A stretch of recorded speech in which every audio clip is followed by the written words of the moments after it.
Jokowi selama 2 periode itu adalah kita sayangkan ya, ada usaha-usaha untuk membelah masyarakat dengan membangun atau memelihara buzzer-buzzer itu yang seharusnya sudah dilebur. Itu kan proses-proses pemilu aja itu, pendukung-pendukung. Tapi di zaman presiden sudah menjadi terlembagakan, terinstitusionalisasikan, itu buzzer-buzzer itu masih beroperasi di luar kelembagaan yang resmi, dan itu efeknya sangat buruk ya. Terjadi divide et impera ya, yang satu kelompok masyarakat itu diinjak, yang satu diangkat, sehingga masyarakat itu, kalau bahasanya Rocky Gerung. Assalamualaikum warahmatullahi wabarakatuh. Saya Yudi Pramuko, tukang bubur ayam dari Parung, YouTuber tertua di semesta. Hey, sorry, ada beli bubur. Baru mau rekaman udah ada yang beli. Ada ucapan yang menarik dari Prabowo dalam Muktamar Muslimat NU bahwa dia katanya mau coba dipisahkan dengan Jokowi, dan itu satu usaha yang lucu memisahkan dia dengan Jokowi katanya. Jadi ibu-ibu diharapkan jangan ikut-ikut orang yang mau memecah belah ya. Itu kan perbuatan divide et impera. Jadi divide et impera itu nggak dijelaskan oleh Prabowo. Itu sebenarnya praktek ratusan tahun yang lalu dilakukan oleh penjajah Belanda ya, mengagungkan satu kelompok dan menekan kelompok yang lain. Jadi politik belah bambu itu dilakukan oleh penjajah untuk memecah pribumi di tanah jajahannya supaya bisa dikuasai, karena yang satu diagungkan dan satu ditindas ya. Jadi kalau belah bambu itu kan, kalau belah bambu, bambunya dibelah dua, diangkat satu, diinjak satu gitu ya. Jadi usaha-usaha memisahkan Jokowi dengan Prabowo, kata Prabowo, itu usaha adalah yang dilakukan oleh pihak-pihak tertentu yang untuk memecah belah umat dan bangsa. Jangan ikut-ikutan.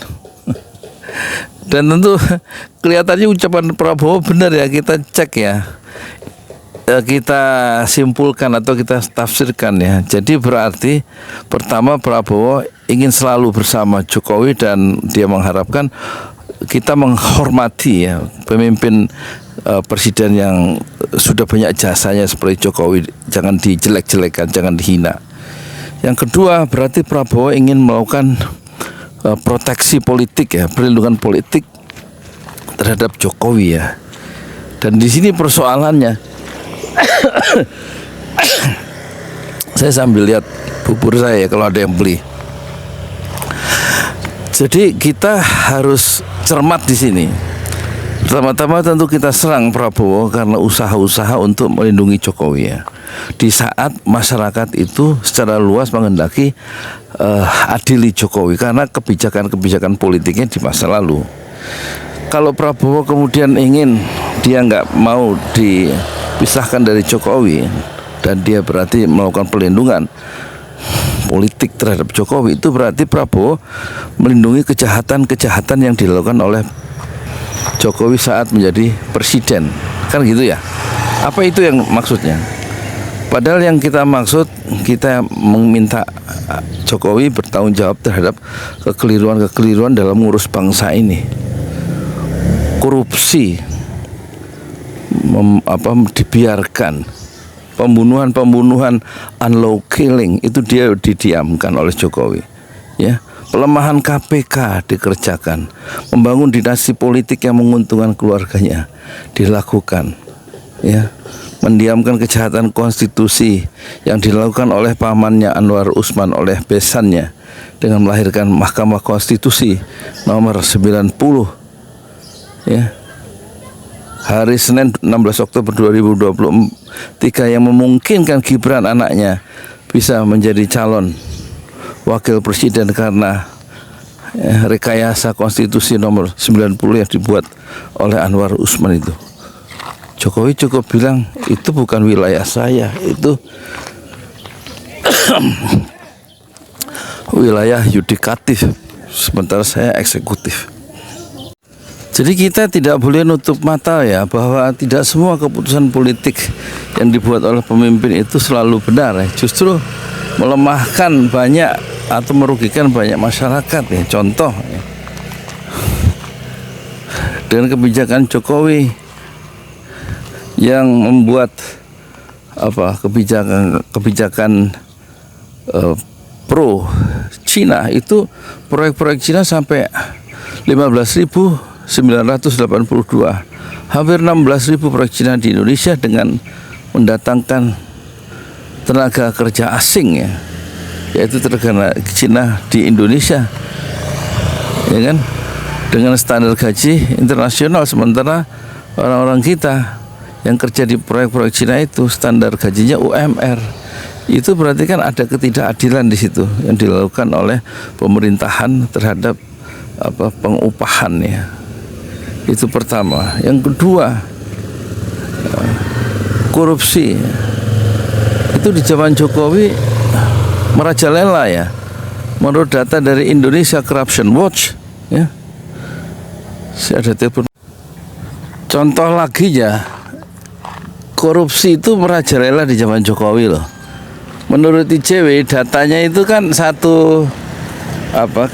ada 271 kasus data 2019 di awal pemerintahan Jokowi periode kedua, tetapi 4 tahun kemudian ya, tahun 2023 Desember, Indonesia Corruption Watch sebagai NGO itu non governmental organization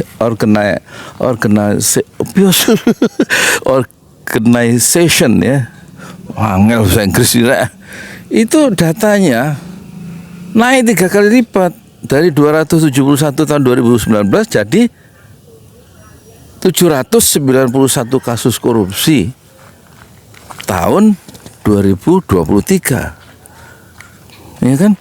Pembiaran ini yang kita minta pertanggungjawaban Jokowi dengan cara dia melemahkan instrumen pemberantasan korupsi KPK yang dia ditandatangani oleh dia kan. Dan menurut Abdullah Hamahua, setelah Jokowi melemahkan KPK dengan menandatangani revisi undang-undang KPK, maka KPK sejak saat itu milik istana, kata Abdullah Hamahua. Abdullah Hamahua adalah bekas ketua penasihat KPK 2015 sampai 2000 berapa itu? 2005 sampai 2012 ya, kalau nggak salah. Jadi ada masalah di situ. Keputusan politik Jokowi membuat korupsi itu gila-gilaan ya. Apakah itu harus juga dilindungi oleh Prabowo ketika orang meminta Jokowi diadili, supaya keadilan itu tegak untuk mempertanggungjawabkan keputusan-keputusan politik, termasuk pembunuhan 6 laskar Front Pembela Islam yang dibunuh di kilometer 50 ya, pada hari Senin malam 7 Desember 2020. Di jalan dibunuh 6 orang oleh polisi Polda Metro Jaya yang kemudian nggak dihukum, divonis lepas. Yang 2 orang diadili itu, kata hakim, divonis lepas itu maksudnya kejahatannya terbukti, pidananya terbukti, tapi nggak bisa dihukum karena alasannya polisi membela diri. Membela diri kok sampai membunuh 6 orang dengan disiksa dulu. Menurut visum et repertum itu kan banyak siksaan-siksaan di jasad 6 korban itu. Saya sudah sampai ke makamnya, ada 5 di puncak sana di Megamendung.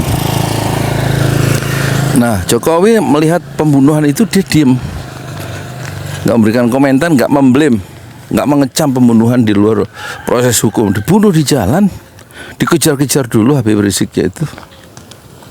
Nah, itu apakah juga kejahatan itu? Nggak coba kita persoalkan dilakukan oleh rejim Jokowi, dan Jokowi harus bertanggung jawab terhadap pembunuhan yang dilakukan oleh anak buahnya. Bukan hanya itu, Habib Rizik itu juga 3 tahun 7 bulan nggak bisa pulang ke Indonesia di zaman Jokowi memerintah kan. Tidak diusahakan oleh Jokowi untuk pulang sebagai warga negara. Malah Habib Rizik dengan usahanya sendiri, dengan kolega-koleganya dia berjuang pulang ya. dan tiba di Indonesia setelah 3 tahun 7 bulan secara politik diasingkan di sana, diprotek, diblok, tidak bisa pulang, dan akhirnya pulang pada tanggal kalau tidak salah hari Rabu 10 November 2020, dan sebelum sebulan kemudian tanggal 7 Desember itu 6 anak buahnya dibunuh dan dia dikejar-kejar, dan kemudian Habib Rizik dipenjarakan. Ini presiden apa yang tidak ramah terhadap rakyatnya sendiri? Padahal anak buahnya Habib Rizik dan Habib Rizik tidak melakukan kejahatan, tidak nyolong, tidak ngambil uang negara, tidak ngambil uang APBN, tidak pakai bansos, ya kan? Dan bansos juga begitu, yang dipakai untuk memenangkan salah satu calon. Itu kata Luhut bin Sarpanjaitan, bansosnya itu nilainya 500 triliun, yang tepat sasaran 250 triliun. Nah, yang separuhnya 250 triliun itu dikemanain? Itu Jokowi harus bertanggung jawab. Apakah salah data sampai segitu banyaknya? Katanya juga dipakai untuk ya jor-joran, semau-maunya aja. Dipakai untuk mendukung salah satu calon dalam pilpres, yaitu calonnya adalah Prabowo dan Gibran.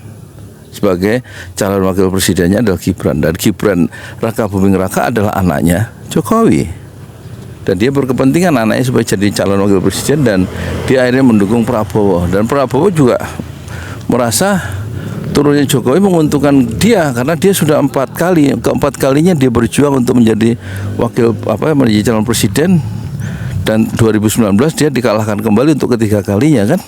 Nah, saatnya dia menjadi presiden dengan bantuan sepenuhnya oleh Jokowi pada Pilpres tahun 2024. Jadi Jokowi dan Prabowo memang memiliki tujuan yang sama, bagaimana mencapai puncak-puncak karir politiknya dengan segala cara. Dalam perspektif itu kita tahu, kita mengerti.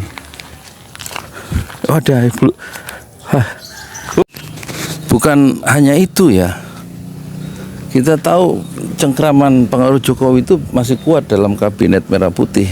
Ada 16 menteri Jokowi yang ada di kabinet yang dipimpin oleh Prabowo. Itu artinya sangat bergantung ya Prabowo itu secara de facto dengan pengaruh Jokowi yang pernah jadi presiden 2 periode. Berarti mereka itu saling menyandera sebenarnya. Apalagi kalau menurut Abdullah Yamahu, dia melakukan pertanyaan retus, mungkinkah Prabowo itu berani memberantas korupsi? Jawabnya tidak mungkin berani, karena menurut Abdullah Yamahu, Prabowo itu punya 2 kasus ya di KPK. Tuh, ya kasus pembelian pesawat bekas yang di Eropa itu yang nggak jadi tapi fee-nya sudah masuk, dan yang kedua kasus mismanagement dari food state. Sekarang saya teruskan ya, saya baru pulang jualan ini jam 10. Soal Davide et Impera itu memecah belah. Kata Prabowo, jangan sampai usaha-usaha untuk memisahkan saya dengan Pak Jokowi Pak Jokowi itu adalah usaha memecah belah sehingga membahayakan bangsa dan umat itu bisa terpecah. Ini tidak betul ya. Justru Pak Jokowi itu sebagai presiden dia melakukan Davide et Impera dengan membangun atau memelihara buzzer-buzzer itu. Itu buzzer-buzzer itu kan menekan kelompok-kelompok sesatu dan memuja yang lain. Jadi melakukan pembelahan ya dalam masyarakat ya. Dengan adanya buzzer-buzzer itu yang sekarang melakukan metamorfosa lagi di zaman Prabowo dengan atau dipertahankan dengan adanya projo dan Jokomania atau apa-apa itu. Jadi di zaman kepemimpinan Pak Jokowi selama 2 periode itu adalah kita sayangkan ya, ada usaha-usaha untuk membelah masyarakat dengan membangun atau memelihara buzzer-buzzer itu yang seharusnya sudah dilebur. Itu kan proses-proses pemilu aja itu, pendukung-pendukung. Tapi di zaman presiden sudah menjadi terlembagakan, terinstitusionalisasikan, itu buzzer-buzzer itu masih beroperasi di luar kelembagaan yang resmi, dan itu efeknya sangat buruk ya. Terjadi divide et impera ya, yang satu kelompok masyarakat itu diinjak, yang satu diangkat, sehingga masyarakat itu, kalau bahasanya Rocky Gerung itu, kehangatan warga negara itu tidak terjadi, ya kan? Istilah kehangatan warga negara itu adalah khas dari Rocky Gerung ya. Jadi kohesi sosial itu tidak hangat, tidak tercipta, justru berantakan di zaman kepemimpinan era Jokowi, karena Jokowi melakukan divide et impera. Masyarakat itu tidak disatukan, malah terbelah ya, dengan buzzer-buzzer yang dibiayai oleh APBN, kan gitu isunya waktu itu. Jadi persoalannya sekarang, kalau Prabowo ingin ya tidak dipisahkan oleh Jokowi, berarti dia melanjutkan apa yang terjadi di zaman Jokowi, yaitu akan membelah masyarakat. Justru Prabowo harusnya memisahkan diri dari gaya kepemimpinan, dari paradigma Jokowisme yang membelah masyarakat dan menginjak sebagian masyarakat dan mengutamakan kelas pengusaha. Harus dibalik.